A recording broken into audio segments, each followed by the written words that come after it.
Jong Hilario kasama sina Serena at asawang si Mayang nagtungo sa Dubai. At super excited si Serena sumakay ng eroplano. Ang dala na luggage ay pwedeng upuan at pagkarating sa Dubai agad na inikot sa Dubai Mall, kumain sa resto. May iba nga silang kasama dito.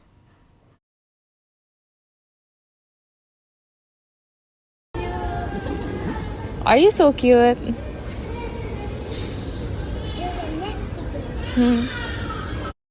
Gustong gusto nga ni Serena ang Dubai, bagong place nga maganda sa kanyang mata. Malinis din nga kasi sa lugar na ito at maraming magagandang structures. Nakita din nalang Burj Khalifa at nakakatuwa ang reaksyon ni Serena dito.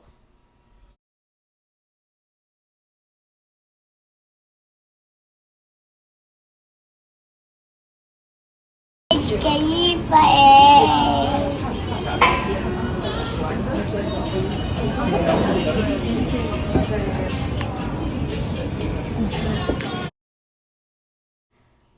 Kopyang-kopya ang mga ginagawa ng kanyang tatay Jong. Mini-me talaga siya ni Jong Hilario.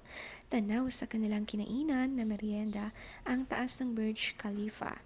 Ang sarap ng kain nila dito.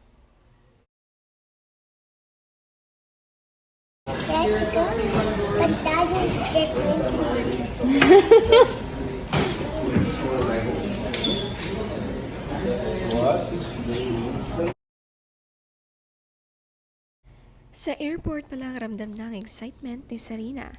Let's go ng let's go at kinuwento pang iniinom ni Daddy Jong. Madaldal nga itong si Serena, bagay talaga siyang maging vlogger at maging host tulad ng kanyang Daddy Jong.